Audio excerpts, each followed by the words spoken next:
শেরপুর জেলার শ্রীবর্দী, ঝিনাইগাতি ও নালিতাবাড়ী উপজেলার বিশাল অংশ জুড়ে গারো পাহাড় অবস্থিত, যেখানে গারো, কোচ, হাজং, বানাই, ডালু সহ 7টি ক্ষুদ্র নৃগোষ্ঠীর 50,000-এরও বেশি মানুষের বসবাস।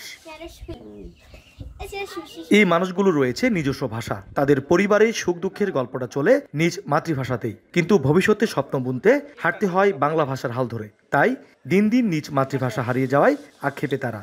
গারো ও কোচ ভাষা কোনো মতে টিকে থাকলেও অন্য ভাষা হাঁটছে বিলুপ্তির পথে।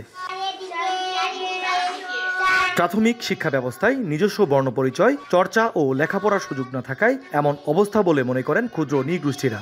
কয়েকটি জাতিগোষ্ঠীর নিজস্ব ভাষার বই থাকলেও শিক্ষক না থাকায় প্রাথমিক বিদ্যালয়ে বইগুলো পড়ানো যাচ্ছে না। ফলে শেকড় থেকে ক্রমেই দূরে সরে যাচ্ছে এসব জাতিগোষ্ঠীর ভবিষ্যৎ উত্তরসূরিরা।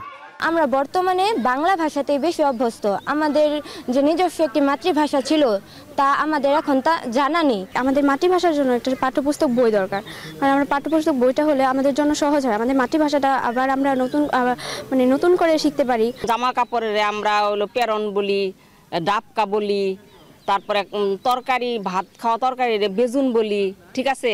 এগুলা ভাষা এখন আমার বাচ্চা কাচ্চারা বলে না। আদিবাসী কোনো শিক্ষক নেই যে তারা আমাদের পাঠ্যপুস্তকগুলো আমাদের এই পাঠ্যদান দিবে। আমরা যদি আমাদের কালচার, সংস্কৃতি, ভাষা ঠিক না রাখতে পারি, তাহলে আস্তে আস্তে আমাদের অস্তিত্বটাই বিলীন হয়ে যাবে। সমস্যার কথা স্বীকার করে জেলা প্রাথমিক শিক্ষা কর্মকর্তা বলেন, ক্ষুদ্র নৃগোষ্ঠীদের ভাষা থাকলেও তাদের কোনো পাঠ্যপুস্তক ও শিক্ষক নেই। তবে সরকারের পক্ষ থেকে উপজাতিদের ভাষাভিত্তিক শিক্ষক তৈরির প্রচেষ্টা চলমান আছে বলে জানান তিনি।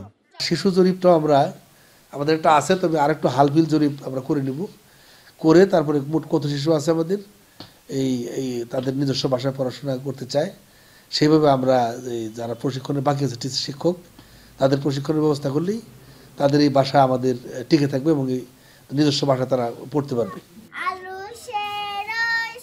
শেরপুরের ক্ষুদ্র নৃগোষ্ঠীদের নিজস্ব ভাষা রক্ষা এবং সরকারিভাবে একটি কালচারাল একাডেমি স্থাপনের পরিকল্পনা হাতে নেওয়া হয়েছে বলে জানান জেলা প্রশাসক। শেরপুর জেলা প্রশাসনের উদ্যোগে বাংলাদেশ ব্যুরো অফ স্ট্যাটিস্টিক্স একটি চিঠি পাঠানো হয়েছিল এথনিক সার্ভের জন্য। 2023 সালের এই শেরপুর এথনিক সার্ভেটি সম্প্রতি সম্পন্ন হয়েছে এবং এটির ফাইনাল রিপোর্ট প্রকাশিত হয়েছে। আমরা আশা রাখি যে এই ফাইনাল রিপোর্টটিও পরবর্তী কর্মসূচি প্রণয়নের ক্ষেত্রে খুব ভালো একটি ভূমিকা রাখবে। বেসরকারি উন্নয়ন সংস্থা আদিবাসী উন্নয়ন প্রকল্পের তথ্য মতে জেলায় গারো 16,500, হাজং 4,700, হদি 10,600, বর্মন 17,000, কোচ 3,500, ডালু 1,100, বানাই 110 জন রয়েছে।